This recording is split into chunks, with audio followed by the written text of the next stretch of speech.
آئیے اب پارے کا ٹیکسٹ ساتھ لے کے چلتے ہیں اور اللہ سے یہ دعا بھی کرتے ہیں کہ وہ ہمیں ایک ایک لفظ کا صحیح حق ادا کرنے کی توفیق عطا فرمائے. اور یہ دعا بھی اپنی دعا میں رکھیے گا. لن تنالو پارہ نمبر 4 سورۃ آل عمران کی آیت 92 سے شروع ہو کر 200 تک، اور پھر اس کے بعد کچھ حصہ سورۃ النساء کا اس میں آئے گا. اعوذ باللہ من الشیطان الرجیم لن تنالوا البر حتى تنفقوا مما تحبون. تم ہرگز نیکی کو نہیں پا سکتے. پہلا رکوع آیت 92 سے 101 ہے. اس کا ٹاپک لکھیے عزیز ترین چیز کی قربانی، اور وہ کیا ہے؟ آپ کا اپنا نفس. جب تک تم اپنی پسندیدہ چیز سے اللہ کی راہ میں خرچ نہ کرو گے ہرگز بھلائی نہ پاؤ گے، اور تم جو کچھ خرچ کرو گے اسے اللہ خوب جانتا ہے. تورات کے نزول سے پہلے حضرت یعقوب نے جس چیز کو اپنے اوپر حرام کر لیا تھا اس کے سوا تمام کھانے بنی اسرائیل پر حلال تھے. آپ کہہ دیجئے کہ اگر تم سچے ہو تو تورات لے آؤ اور پڑھ کر سناؤ. اس کے بعد بھی جو لوگ اللہ تعالیٰ پر جھوٹ بہتان باندھیں وہی ظالم ہیں. یعنی اللہ تعالیٰ کو ایسے لوگوں کی پھر کوئی پرواہ نہیں.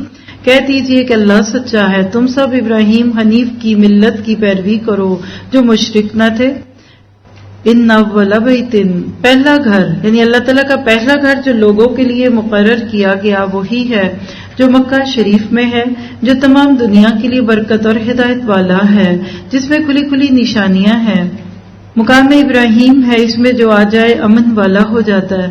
اللہ تعالیٰ نے ان لوگوں پر جو اس کی طرف راہ پا سکتے ہوں اس گھر کا حد فرض کر دیا، اور جو کوئی کفر کرے تو اللہ تعالیٰ اس سے بلکہ تمام دنیا سے بے پرواہ ہے. آپ کہہ دیجئے کہ اہل کتاب تم اللہ کی آیتوں کے ساتھ کفر کیوں کرتے ہو؟ جو کچھ تم کرتے ہو اللہ تعالیٰ اس پر گواہ ہے. ان اہل کتاب سے کہو کہ تم اللہ تعالیٰ کی راہ سے لوگوں کو کیوں روکتے ہو اور اس میں عیب ٹٹولتے ہو، حالانکہ تم خود شاہد ہو، یعنی تم خود اس بات کی گواہی دیتے ہو. اللہ تعالیٰ تمہارے اعمال سے بے خبر نہیں ہے. یا ایھا الذین آمنوا اے ایمان والو، اگر تم اہل کتاب کی کسی جماعت کی باتیں مانو گے تو وہ تمہیں تمہاری ایمانداری کے بعد مرتد بنا دیں گے، یعنی کافر. گویا کہ یہ ظاہر ہے کہ تم کیسے کفر کر سکتے ہو باوجود اس کے کہ تم پر اللہ تعالیٰ کی آیتیں پڑھی جاتی ہیں اور تم میں رسول اللہ صلی اللہ علیہ وسلم موجود ہیں. جو شخص اللہ تعالیٰ کے دین کو مضبوط تھام لے تو بلا شبہ اسے راہ راست دکھا دی گئی. یہ تھا جی پہلا رکوع. لن تنالوا میں لفظ ہے البر. بر کیا ہے؟ اس کی ڈکشنری میں اور تفاسیر میں مختلف باتیں. نمبر 1 خیر کامل، رضا الہی، عمل صالح، نیکی اور جنت، یعنی ہر معنی پہ یہ فٹ ہوتا ہے. یہ آیت اللہ تعالیٰ کے نبی صلی اللہ علیہ وسلم کی زبان مبارک پہ جب آئی تو اس وقت اللہ تعالیٰ نے اس کو جب پیش کیا تو صحابہ کرام کا اس کے اوپر مختلف ریئیکشن ہوا. مثلا ایک حدیث سن لیجئے، بخاری اور مسلم کی روایت ہے، حضرت عمر بھی خدمت رسول میں حاضر ہوئے اور کہا کہ اللہ کے نبی، مجھے اپنے تمام مال میں سب سے زیادہ مرغوب مال خیبر کی زمین کا وہ حصہ ہے جو ان کو خیبر میں ملا تھا، میں اسے راہ للہ دینا چاہتا ہوں. فرمائیے کیا کروں؟ آپ نے فرمایا اسے وقف کر دو، اصل روک لو اور پھل وغیرہ اللہ کی راہ میں دے دیا کرو. کیا خوبصورت جذبے تھے ان کے. آپ دیکھیے کہ آپ بھی سوچیے اس وقت اور میں بھی سوچیے، مجھے سب سے زیادہ کیا پیار ہے؟ کسی کو نیند پیاری ہے چھوڑ کے بیٹھ گئے، کسی کو آرام پسند ہے وہ چھوڑ کر بیٹھ گئے، کسی کی کمزوری کوئی عادت ہو سکتی ہے، کوئی رویہ، کوئی گیٹ اپ، کوئی ایسا کپڑا جو اللہ کو نہیں پسند اور پہن کے آپ باہر گھوم رہے ہیں، آپ کا کوئی حال حلیہ، کوئی کاروبار ایسا ہے جس کی چیز آپ کو پسند ہے اللہ کو پسند نہیں، تو یہاں بیٹھ کر نیت کیجئے. اس موقع پہ ہر 7 صحابی نے سچے دل سے وہ چیز پیش کی جو ان کو پسند تھی. ہم کیا کرتے ہیں؟ اللہ ہمیں اپنا آپ اللہ کو دینے والا بنا دے. آج جتنی اس پہ بات ہو گئی ہے میرا حل یہ کافی ہے. ہم اس رکوع میں سے اللہ کی رضا کو پانے والے کام نوٹ کر لیتے ہیں. نمبر 1 اللہ کی راہ میں خرچ کرنا، اللہ کا دامن مضبوطی سے تھامنا، نیکی کے اعلیٰ مقام تک پہنچنا، اللہ تعالیٰ کے لیے یکسو ہو جانا، صراط مستقیم پر چلنا اور سچ بولنا. اور اللہ تعالیٰ آپ کو مجھے اس کی توفیق دے۔ رکوع نمبر 2 آیت 102 سے 109 ٹاپک ہے اللہ کی رسی کو مضبوطی سے تھام لو، یا ایھا الذین آمنوا اتقوا اللہ، اے ایمان والو اللہ سے اتنا ڈرو جیسا کہ اس سے ڈرنے کا حق ہے، اور تم کو موت نہ آئے مگر اس حال میں کہ تم مسلم ہو۔ واعتصموا بحبل اللہ جمیعا، اللہ تعالیٰ کی رسی کو سب مل کر مضبوط تھام لو اور پھوٹ نہ ڈالو، اور اللہ تعالیٰ کی اس وقت کی نعمت کو یاد کرو جب تم ایک دوسرے کے دشمن تھے، اس نے تمہارے دلوں میں الفت ڈال دی، بس تم اس کی مہربانی سے بھائی بھائی ہو گئے، اور تم آگ کے گھڑے کے کنارے تک پہنچ چکے تھے اور اس نے تمہیں بچا لیا۔ اللہ تعالیٰ اسی طرح تمہارے لیے اپنی نشانیاں بیان کرتا ہے تاکہ تم ہدایت پاؤ۔ وَلْتَكُن مِّنكُمْ أُمَّةٌ يَدْعُونَ إِلَى الْخَيْرِ، تم میں سے ایک ایسی جماعت ہونی چاہیے جو بھلائی کی طرف لائے اور نیک کاموں کا حکم کرے اور برے کاموں سے روکے، اور یہی لوگ فلاح اور نجات پانے والے ہیں۔ تم ان لوگوں کی طرح نہ ہو جانا جنہوں نے اپنے پاس روشن دلیلیں آ جانے کے بعد بھی تفرقہ ڈالا اور اختلاف کیا، انہی لوگوں کے لیے بڑا عذاب ہے جس دن بعض چہرے سفید ہوں گے اور بعض سیاہ چہرے والوں سے کہا جائے گا کہ کیا تم نے ایمان لانے کے بعد کفر کیا؟ اب اپنے کفر کا مزہ چکھو۔ اور سفید چہرے والے اللہ کی رحمت میں داخل ہوں گے اور اس میں وہ ہمیشہ رہیں گے۔ اے نبی، ہم ان حقانی یعنی سچی آیتوں کی تلاوت آپ پر کر رہے ہیں، اور اللہ تعالیٰ کا ارادہ لوگوں پر ظلم کرنے کا نہیں، اللہ تعالیٰ ہی کے لیے ہے جو کچھ آسمانوں اور زمین میں ہے، اور اللہ تعالیٰ ہی کی طرف تمام کام لوٹائے جاتے ہیں۔ بہت ہی خوبصورت رکوع ہے، یعنی جب ہم ان کو تفسیر کی کلاس میں کرتے ہیں نا، 4 دن میں ایک آیت اس میں سے ہوتی ہے۔ یہ اتنا خوبصورت رکوع ہے جو آپ کو امت وسط بننا سکھاتی ہے، جو آپ کو مسلمان ہونے کی قدر سکھاتی ہے۔ حقیقت یہ ہے کہ یہ سبق یاد ہو جائے تو باقی سبق سارے خود بخود یاد ہو جائیں گے۔ اور جب آیت 102 نازل ہوئی تو اس کی شان نزول میں آتا ہے کہ صحابہ کرام گھبرا گئے کہ اللہ کے نبی، ہم تو اللہ سے اتنا ڈر سکتے ہیں جتنا ہماری طاقت ہے، اللہ تو کہہ رہا ہے کہ اتنا ڈرو، حق کا تقاتی ہی، جتنا اسے ڈرنے کا حق ہے۔ تو اللہ کے نبی نے ان کو تسلی دی کہ تم اپنی استطاعت کے مطابق ڈرو، فاتقوا اللہ ما استطعتم، یعنی جو حکم سنتے اپنی نصیحت کے لیے سنتے۔ آج میں اور آپ ان آیتوں کو بس ختم کرنے کے لیے پڑھتے ہیں، پارا پورا ہو جائے، پارا نہیں پورا ہوا، ہائے اتنی ڈیٹیل۔ محبت جو نہیں ہے، جن سے محبت ہوتی ہے نا، ان کے قصے سنتے سنتے ساری رات گزر جائے، بندے کا وقت نہ گزرے، ایک پلک نہ جھپکے کوئی۔ تو اللہ سے دعا کرتے ہیں اللہ ہمیں بھی اپنے دین سے محبت دے دے، ہمارے لیے بھی دین محبوب ہو جائے جیسے صحابہ کے لیے تھا۔ حضرت جابر کہتے ہیں کہ میں نے اللہ کے نبی کی زبانی آپ کے انتقال سے 3 روز پہلے سنا کہ آپ نے فرمایا کہ موت کے وقت اللہ سے نیک گمان رکھنا۔ اس پورے رکوع کو اگر جمع کر دو تو 2 بڑے اصول امت مسلمہ کو دیے جا رہے ہیں، اور آج ہم دیسی کلچر والوں کو تو بڑی ہی ضرورت ہے۔ نمبر 1، واعتصموا بحبل اللہ، اللہ کی رسی کو مضبوطی سے تھامیے، اور ولا تفرقوا، اور اللہ کی رسی قرآن ہے۔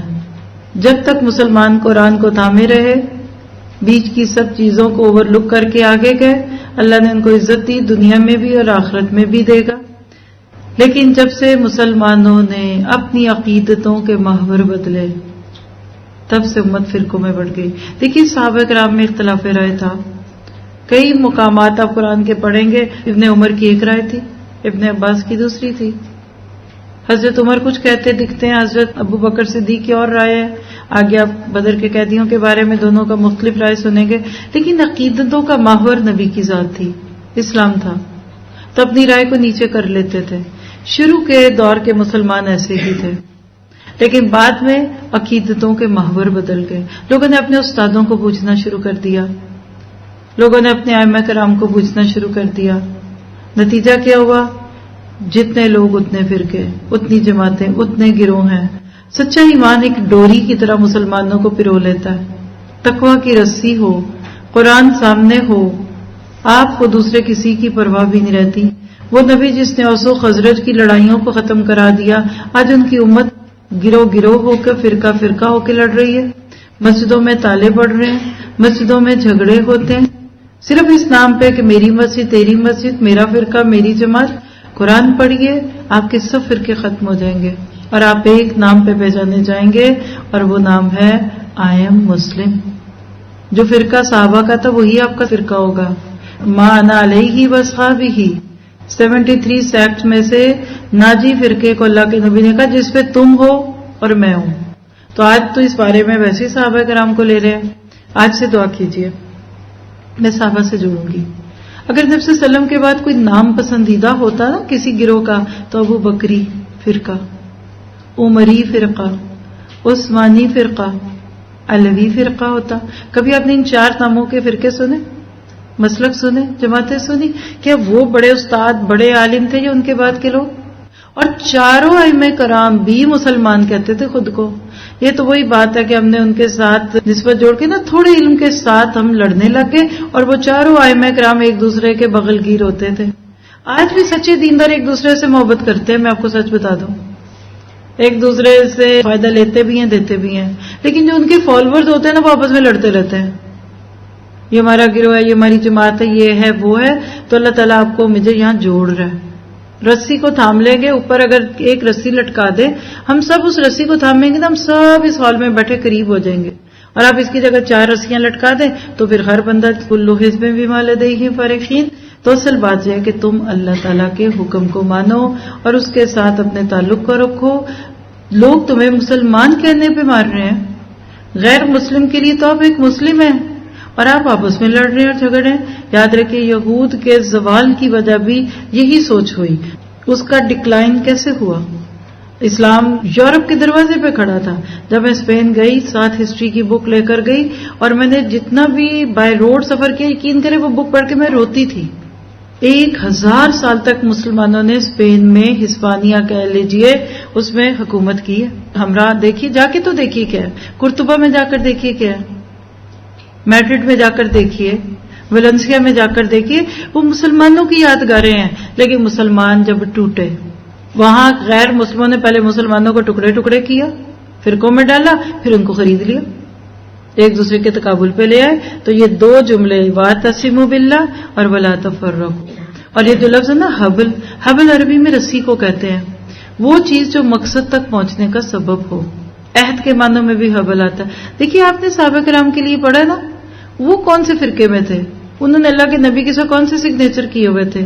کون سی فیلیشن تھی؟ سماع و اطاعت کی تھی۔ تو اللہ تعالیٰ ہمیں بھی اسی سے جوڑ دے جس سے صحابہ جڑے تھے۔ ایک روایت میں آتا ہے کہ اللہ کی کتاب وہ رسی ہے، جس نے اس کی اتباع کی وہ ہدایت پر ہے، اور جس نے اسے چھوڑ دیا وہ گمراہی پر ہوگا۔ مسلم کی روایت ہے۔ اسی طرح ایک اور روایت ہے کہ اللہ کے نبی نے فرمایا، اللہ تبارک تعالیٰ نے فرمایا، میری عصمت اور بزرگی کے لیے آپس میں محبت کرنے والوں کے لیے قیامت کے دن نور یعنی روشنی کے ایسے ممبر ہوں گے جن پر انبیاء اور شہداء بھی رش کریں گے۔ تو دعا کرتے ہیں کہ آج مسلمانوں کو دوسرے مسلمانوں سے اللہ کے لیے محبت ہو جائے۔ تو پہلی بات واعتصموا بحبل اللہ، دوسری بات لا تفرقوا، ہم نے قرآن سے جڑنا ہے، فرقے نہیں بننا۔ تیسرا اصول نوٹ کر لیجئے، کنتم خیر امۃ اخرجت، لوگوں کو خیر کی طرف بلانا، اور تنہون عن المنکر، لوگوں کو برائیوں سے روکنا۔ امام ضحاک کہتے ہیں کہ اس جماعت سے مراد خاص صحابہ کرام اور خاص راویان حدیث یعنی مجاہدین اور علماء ہیں۔ یعنی صحابہ کرام سے یہ سلسلہ شروع ہوا تھا۔ تو نوٹ کیجئے اس پورے رکوع کو پڑھنے کے بعد جو آپ کے میرے عمل کے نقطے ہیں، پوائنٹ ٹو ایکٹ، وہ کیا ہے؟ نمبر 1 نیکی کا حکم دینا ہے، برائی سے روکنا ہے، بھلائی کی طرف بلانا ہے، مسلمانوں سے محبت کرنی ہے، فرقہ بندی سے بچنا ہے، اور اللہ کی نعمتوں کو یاد رکھنا ہے۔ آگے آیت 110 سے 120 ٹاپک ہے بہترین امت کا اعزاز مگر مشروط۔ کنتم خیر امۃ اخرجت للناس، تم ہی بہترین امت ہو جو لوگوں کے لیے پیدا کی گئی کہ تم نیک باتوں کا حکم کرتے ہو اور بری باتوں سے روکتے ہو اور اللہ پر ایمان رکھتے ہو۔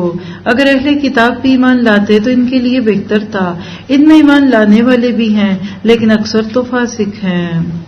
جی بہترین امت۔ یہود کا دعویٰ کیا تھا؟ وی آر چوزن پیپل، نحن احباؤہ، وی آر بیلوڈ ٹو اللہ تعالیٰ۔ یہاں اللہ آپ کے لیے کہہ رہا ہے، لیکن شرط ہے حضرت ابو ہریرہ اس آیت کی تفسیر میں فرماتے ہیں تم اوروں کے حق میں سب سے بہتر ہو تو لوگوں کی گردنیں پکڑ پکڑ کر اسلام کی طرف جھکاتے ہو۔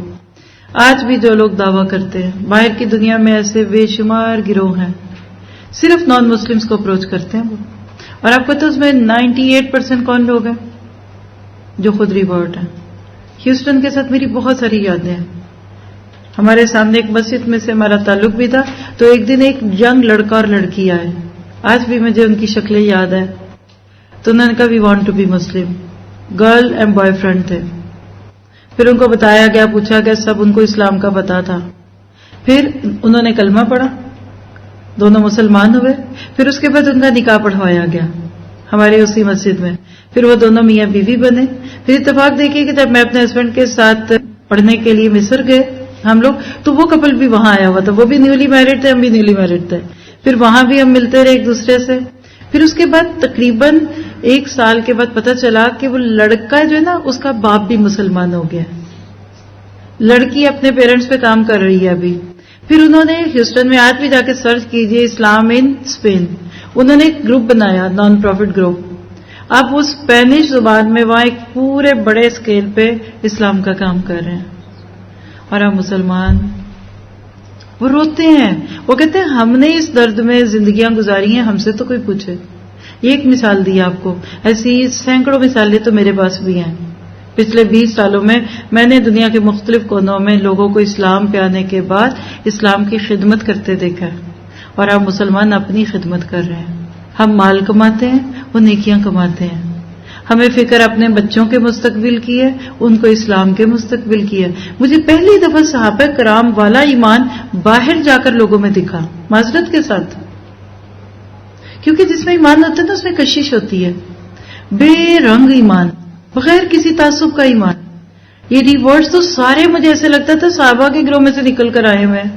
قرآن پڑھتے ہیں تو روتے ہیں، تراویحوں میں آتے ہیں تو روتے ہیں۔ کئی لوگ وہاں مسجدوں میں نماز پڑھاتے ہیں ریورڈز، اور ان کو دال نہیں کہنا آتا۔ آپ کو پتہ ہے نا کہ ہماری اردو میں تو کچھ لفظ ہیں جو عربی کے ملتے ہیں۔ اب جب یہ لوگ انگلش بولنے والے مسلمان ہوتے ہیں نا، تو یہ پتہ کیسے پڑھتے ہیں؟ غیر مغضوب، دو نہیں کہہ سکتے یہ، کیونکہ دا کی کوئی لینگویج ABCD میں نہیں ہے۔ تو وہ امام مجھے آج بھی یاد آتے ہیں، غیر المغضوب، کیونکہ ان کی پروننسیشن فرق ہے۔ امام سراج وہاج کو جا کر سنیے، پوری دیواریں کانپنے لگتی ہیں آج جب وہ بات کرتے ہیں۔ آپ جا کر خالد یاسین کو سنیے، یعنی جنہوں نے کفر میں کچھ وقت گزارا، جہالت میں گزارا، آج وہ بہترین داعی دین بنے۔ پورا آپ جتنے انگلش سپیکرز کھولیں گے اس میں کم از کم 60-70% ریورڈز ہیں، اور ہم مسلمان بون مسلم جنت میں جائیں گے، لڑ رہے ہیں۔ ہم اپنے مسلمانوں کو جنتی نہیں کہتے۔ اللہ اکبر کبیرہ۔ تو اللہ کے نبی کی یہ بات یاد رکھیے کہ تم لوگوں کی گردنیں پکڑ پکڑ کر اسلام پہ لاتے ہو۔ آپ کی میری زندگی کا اللہ یہ مشن بنا دے، دیکھیے آپ کے اوپر کیسے گھن برستا ہے۔ پھر فرمایا یہ تمہیں ستانے کے سوا اور کچھ ضرر نہیں پہنچا سکتے، اگر لڑائی کا موقع آ جائے تو پیٹ موڑ لیں گے، پھر مدد نہ کیے جائیں گے۔ ان پر ہر جگہ ذلت کی مار پڑی، الا یہ کہ اللہ تعالیٰ کی یا لوگوں کی پناہ میں ہوں، یہ غضب الہی کے مستحق ہو گئے، اور ان پر فقیری ڈال دی گئی، اس لیے کہ یہ لوگ اللہ تعالیٰ کی آیتوں سے کفر کرتے تھے اور بے وجہ انبیاء کو قتل کرتے تھے۔ یہ بدلہ ہے ان کی نافرمانیوں اور زیادتیوں کا۔ یعنی اللہ نے پچھلی چیزوں میں ہم سب کو نصیحت دے دی، یہ سارے کے سارے یکساں نہیں۔ ان اہل کتاب میں سے ایک جماعت حق پر قائم رہنے والی ہے، جو راتوں کے وقت بھی کلام اللہ کی تلاوت کرتے ہیں اور سجدے بھی کرتے ہیں، یہ اللہ تعالیٰ پر اور قیامت کے دن پر ایمان بھی رکھتے ہیں، بھلائیوں کا حکم بھی دیتے ہیں اور برائیوں سے روکتے ہیں، اور بھلائی کے کاموں میں جلدی کرتے ہیں، یہ نیک بخت لوگوں میں سے ہیں۔ اللہ ہمیں بھی ایسے ہی نیک بخت لوگوں میں کر دے۔ یہ جو کچھ بھی بھلائیاں کریں ان کی نہ قدری نہ کی جائے گی، اور اللہ تعالیٰ خوب پرہیزگاروں کو جانتا ہے، یعنی اللہ تعالیٰ بچنے والوں کو خوب اچھی طرح جانتا ہے۔ کافروں کو ان کے مال اور ان کی اولاد اللہ کے ہاں کچھ کام نہ آئیں گی، یہ تو جہنمی ہیں جو ہمیشہ اس میں پڑے رہیں گے۔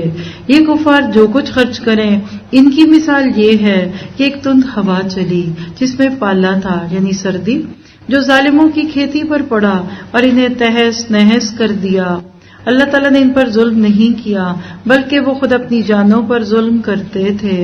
یا ایھا الذین آمنوا، اے لوگو جو ایمان لائے ہو، تم اپنا دلی دوست ایمان والوں کے سوا اور کسی کو نہ بناؤ۔ تم تو نہیں دیکھتے دوسرے لوگ تمہاری تباہی میں کوئی کسر اٹھا نہیں رکھتے؟ وہ تو چاہتے ہیں کہ تم دکھ میں پڑو، ان کی عداوت تو خود ان کی زبان سے بھی ظاہر ہو چکی ہے، اور جو ان کے سینوں میں پوشیدہ ہے وہ بہت زیادہ ہے، اور ہم نے تمہارے لیے آیتیں بیان کر دی ہیں، اگر عقل مند ہو تو غور کرو۔ ہاں تم تو انہیں چاہتے ہو اور وہ تم سے محبت نہیں رکھتے۔ کتنی بڑی حقیقت ہے۔ تم ان کی عیدیں مناتے ہو، وہ تمہاری نہیں مناتے۔ تم ایسٹر مناتے ہو، وہ نہیں مناتے۔ تم کرسمس کیک کاٹتے ہو، وہ نہیں کاٹتے۔ تم ویلنٹائن ڈے مناتے ہو، وہ نہیں مناتے۔ تم ہالووین مناتے ہو، وہ تمہاری عید الفطر نہیں مناتے، وہ تمہارے ساتھ روزے نہیں رکھتے۔ تم بھاگ بھاگ کے ان کے پیچھے بھاگتے ہو، وہ تو تمہارے پاس نہیں آتے۔ تم پوری کتاب کو مانتے ہو، وہ نہیں مانتے، پھر محبت کیسی؟ یہ تمہارے سامنے تو اپنے ایمان کا اقرار کرتے ہیں، لیکن تنہائی میں مارے غصے کی انگلیاں چباتے ہیں۔ کہہ دو کہ اپنے غصے ہی میں مر جاؤ، اللہ تعالیٰ دلوں کے راز کو بخوبی جانتا ہے، کیونکہ وہ علیم بذات الصدور ہے۔ تمہیں اگر بھلائی ملے تو یہ ناخوش ہوتے ہیں، اگر برائی پہنچے تو خوش ہوتے ہیں۔ اب اتنا کچھ سن کے بندے کو غصہ آتا ہے، یہ تو میرے دشمن ہے، مجھے تکلیف پہنچے تو یہ خوشیاں مناتے ہیں، اور مجھے کوئی خوشی ملے تو یہ جلتے ہیں۔ اب دل میں تو غصہ آئے گا، لیکن اللہ کہتے ہیں نہیں، تم اگر صبر کرو، یعنی ڈونٹ بی ریئیکشنری، اور پرہیزکاری کرو تو ان کا مکر تمہیں کچھ نقصان نہ دے گا۔ اللہ تعالیٰ نے ان کے اعمال کا احاطہ کر رکھا ہے۔ نان مسلم لوگوں کے ساتھ مسلمانوں کے تعلقات کی حد بندیاں کر دی ان آیات میں۔ آج ہم مسلمانوں کے اوپر جو آزمائش اور فتنہ، اس میں ایک بہت بڑا فتنہ مروبیت کا فتنہ ہے۔ We are impressed from non Muslims, we want to be like them. ہمارا کھانا پینا، پہننا اوڑھنا، ہمارے جوتے پہ لگا ہوا نشان بھی ان کی پسند کا۔ ہم برانڈڈ چیزیں خرید کے باہر سے لاتے ہیں صرف اس لیے کہ لوگوں کی نظروں میں ہماری عزت ہو جائے؟ نہیں، تو بات شروع ہوئی کنتم خیر امت۔ حضرت ابن عباس کہتے ہیں کہ اس سے مراد وہ صحابہ کرام ہے جنہوں نے مکہ سے مدینہ کی طرف ہجرت کی۔ اب ان آیتوں میں دیکھیے تو آپ کو بالکل کلیئرٹی کے ساتھ صحابہ کا نقشہ نظر آتا ہے۔ صحابہ کرام کی صفات میں جو صفت اس رکوع میں آپ کو 1 2 3 کر کے دکھی، ذرا نوٹ کیجئے۔ قائمتن، حق بات پر قائم رہتے تھے۔ آپ میں بھی اسی کی نیت کریں۔ رات کے اوقات میں کلام اللہ کی تلاوت کرتے تھے۔ آج ہماری راتیں کتنی بے کیف ہو گئیں، آدھی رات تک جاتے ہیں لوگ، کھا رہے ہیں، پی رہے ہیں، مزے کر رہے ہیں، ہر ایک اپنا فون پکڑ کے بیٹھا ہے، گھر نہ ہو گیا نیٹ کیفے بن گیا۔ پھر بھوک لگتی ہے تو کھانا آرڈر کر کے گھر میں آدھی رات کو کھاتے ہیں، اور جب اللہ کی رحمتیں اترتی ہیں تو جا کے سو جاتے ہیں۔ وہ راتوں کو جاگتے تھے، تلاوت کرتے تھے، رات کی گھڑیوں میں قیام اور سجود کرتے تھے، اور اللہ تعالیٰ اور قیامت کے دن پر ایمان رکھتے تھے، پھر یوم آخرت پر ایمان رکھتے تھے، امر بالمعروف پر عمل کرتے اور نہی عن المنکر کا کام کرتے، صالحین کی صف میں شامل ہونے والے تھے۔ اور یہ جتنی آیات ہے نا 113 سے 115، یہ اہل کتاب میں سے معتبر صحابہ کرام کی خوبیوں پر نازل ہوئی، جن میں 3 نام نوٹ کیجئے۔ یعنی یہود کے 3 بڑے لیڈر مسلمان ہوئے، عبداللہ بن سلام رضی اللہ عنہ، اسد بن عبید اللہ اور اسید بن سعیہ رضی اللہ عنہم اجمعین۔ اللہ نے ان کا حق ادا کر دیا، ان کے نام دے کر ان کو عزت دے دی۔ پھر آپ دیکھیے کہ آیت 118 میں لفظ بیتونا آیا، دلی دوستی، رازدار دوست۔ آپ کہتے ہیں نا بطن، پیٹ، یہ جو کپڑے کا استر ہوتا ہے، لحاف کے اندر کا حصہ، یعنی دلی دوست نہیں بنا سکتے ان کو۔ مروت چلے گی، معاملات چلیں گے، دکھ سکھ ان کا دیکھیں گے، لیکن ان جیسا نہیں بننا۔ پھر آپ دیکھیے کہ اس پورے رکوع میں جو آپ کو مجھے اپنے لیے عمل کے نقطے نوٹ آتے ہیں، نمبر 1 کہ اللہ کے ساتھ کیے ہوئے عہد پہ قائم رہیے، اور عہد کیا ہے؟ اشہد اللہ الہ الا اللہ۔ راتوں کو تلاوت کرنا ہے، آج کل تو آسان ہے، کچھ وقت لگائیے۔ سجدے کرنا، مشکلات پہ صبر کرنا، اللہ تعالیٰ سے ڈرنا، اور نیک کاموں میں بھاگ دوڑ کرنا۔ اللہ تعالیٰ آپ سب کی قبول فرمائے۔ اب آگے سے تھوڑا سا سمجھ لیجئے، یہ پارا چونکہ لن تنالوا البر پہ ہے، من پسند چیز کو اللہ کے لیے نکال دو. صحابہ کرام پہ ہم نے زیر حاصل بات کی. اب آیت 121 سے آنورڈ کئی رکوع غزوہ احد کے تناظر میں. یہ کیا تھا؟ بس مسلمانوں کو مٹانے کی کوششیں تھی کفار کی، لیکن ان کو نہیں پتا کہ ان کے سامنے پراسرار بندے بیٹھے ہوئے ہیں، غازی بیٹھے ہوئے ہیں، حضرت علی جیسے بہادر حیدر کرار بیٹھے ہیں، شجاع والے لوگ بیٹھے ہیں. تو آئیے ذرا اس پورے قصے کو سنتے جائیں. اور میں اس کو ہمیشہ جب پڑھاتی ہوں تو میں اپنے ساتھیوں سے کہتی ہوں یہ ٹریننگ سیشن ہے، ٹیم بلڈنگ، دین کے کام کرنے کے لیے صحابہ کی زندگیوں سے جو سبق ملتا ہے اس میں غزوہ احد ہے. اور مزے کی بات دیکھیے، غزوہ بدر میں تاریخ ساز فتح ہوئی، اس کا تذکرہ جا کر آئے گا سورۃ انفال میں. اور بدر سے تبوک تک جتنی جنگیں نبی نے خود لڑی، جن کو غزوات کہتے ہیں نا، اس میں سوائے احد اور کسی حد تک حنین کے شکست نہیں ہوئی. جب ڈرا ہو گیا اور اللہ نے شکست والی بات کو سب سے پہلے رکھا. ہم تمغہ لگاتے ہیں کامیابیوں کا، قرآن غلطیوں سے سبق سکھاتا ہے. ایک اجتہادی غلطی ہوئی تھی صحابہ سے، باوجود اس کے کہ دین ان کو محبوب تھا، باوجود اس کے کہ ان کو اللہ کے نبی سے والہانہ محبت تھی، لیکن بشر تھے. ان کی ایک چھوٹی سی غلطی سے قیامت تک کے مسلمانوں کو اللہ تعالیٰ نے کتنے سبق سنائے. آئیے دیکھتے ہیں. ٹاپک لکھیے، مومن اللہ پر بھروسہ کرتا ہے. رکوع نمبر 4 ہے 121 سے 129. وَإِذْ غَدَوْتَ مِنْ أَهْلِكَ، اے نبی اس وقت کو بھی یاد کیجئے جب صبح آپ اپنے گھر سے نکل کر مسلمانوں کو میدان جنگ میں لڑائی کے مورچوں پر باقاعدہ بٹھا رہے تھے. اللہ تعالیٰ سننے جاننے والا ہے. جب تمہاری دو جماعتیں پست ہمتی کا ارادہ کر چکی تھیں، اللہ تعالیٰ ان کا ولی اور مددگار ہے، اور اسی کی پاک ذات پر مومنوں کو بھروسہ کرنا چاہیے. جنگ بدر میں اللہ نے عین اس وقت تمہاری مدد فرمائی تھی جبکہ تم نہایت گری ہوئی حالت میں تھے. اس لیے اللہ ہی سے ڈرو، نہ کسی اور سے، تاکہ تمہیں شکر گزاری کی توفیق ہو، اور یہ شکر گزاری باعث نصرت و امداد ہو.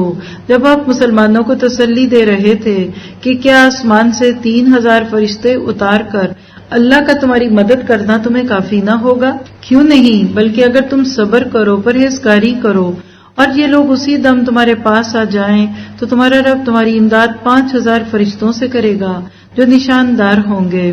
اور یہ تو میں تمہارے دل کی خوشی اور اطمینان قلب کے لیے ہے، ورنہ مدد تو اللہ ہی کی طرف سے ہے جو غالب اور حکمت والا ہے. اس امداد الہی کا مقصد یہ تھا کہ اللہ تعالیٰ کفار کی ایک جماعت کو کاٹ دے یا انہیں ذلیل کر ڈالے اور سارے کے سارے نامراد ہو کر واپس لوٹ جائیں.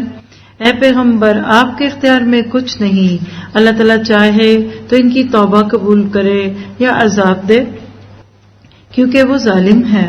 آسمان و زمین میں جو کچھ ہے سب اللہ ہی کا ہے. وہ جسے چاہے بخشے، جسے چاہے عذاب کرے. اللہ تعالیٰ بخشش کرنے والا مہربان ہے. تو یہ بہت خوبصورت دعا ہے. وَإِذْ غَدَوْتَ مِنْ أَهْلِكَ سے بات شروع ہوئی. اپنے گھر چھوڑ کر نبی کو بھی نکلنا پڑا، صحابہ کرام بھی نکلے، آج آپ کو بھی نکلنا پڑتا. مبارک کے لائق ہیں اگر آپ قرآن کے لیے نکلے. آپ اپنا گھر چھوڑ کر آئیں، کچھ سفر طے کیا، رکشہ، گاڑی، وین، کسی بھی طریقے سے یہاں پہنچی. یہاں کے آپ کو کیسا ماحول مل رہا ہے؟ کتنے اطمینان میں بیٹھی ہیں آپ؟ کتنا پرسکون ماحول ہے؟ ہو سکتا ہے آپ کے اپنے گھر میں بھی اتنا اچھا ماحول نہ ہو، ممکن ہے. ہاتھ میں قرآن ہے، اتنی پیاری اسکرین ہے، آواز میں کوئی حلل تو نہیں. اور آپ اس کو ذرا سا نبی کے ساتھ ریلیٹ کیجئے. وَإِذْ غَدَوْتَ مِنْ أَهْلِكَ، نبی اور اصحاب رسول نکلتے تھے، صبح نکلتے تھے، گھر والوں کو چھوڑ کر نکلے، اور آگے تیر اور تلواریں، گرمی، دھوپ، پیاس، راستے کے پتھر ان کا استقبال کرتے تھے. نہ سنیکس ملتے تھے، نہ چائے پانی کوئی پوچھتا تھا، ٹھنڈے گرم کا کوئی انتظام نہیں تھا. اگر آج ہمیں بھی ایسے ہی حالات میں نکلنا پڑے تو ہم نکلیں گے؟ خود سے سوال کیجئے. کیا ہم نے اپنے بچوں کو دین اسلام کے لیے نکلنا سکھایا؟ ہر روز ہمارے بچے صبح نکلتے ہیں، دنیا کی تعلیم کے لیے، صرف اس لیے کہ ڈگری اور کیریئر، اور پھر جو لے رہے ہیں وہ ہم سب جانتے ہیں. تو جب صبح گھر سے نکلے نا تو ایک دعا کر کے نکلا کریں، بسم اللہ توکلت.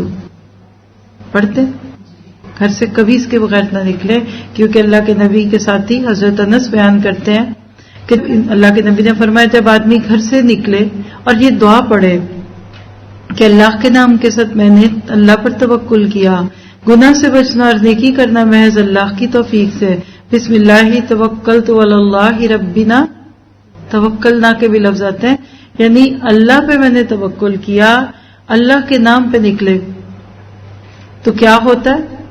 تو اسے کہا جاتا ہے، ایک فرشتہ آپ کو جواب میں کیا کہتا ہے؟ تیری رہنمائی کر دی گئی، خودی تا و کفی تا و بکی تا، تیری ہدایت کی گئی، تجھے کفایت کی گئی، تو بچا لیا گیا.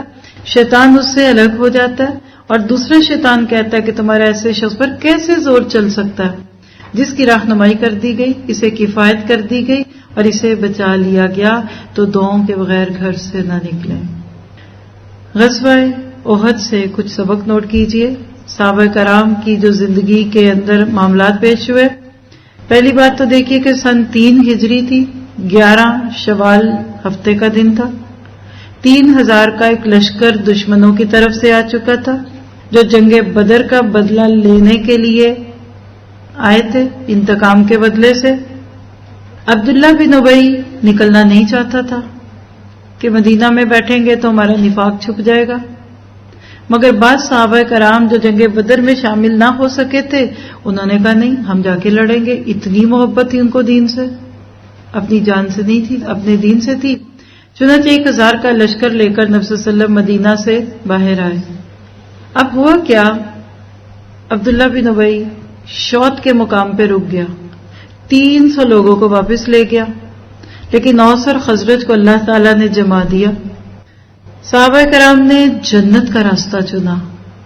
اب 1000 میں سے 300 نکلے تو 700 لوگ پیچھے تھے، 2 گھوڑے 70 اونٹ تھے بس.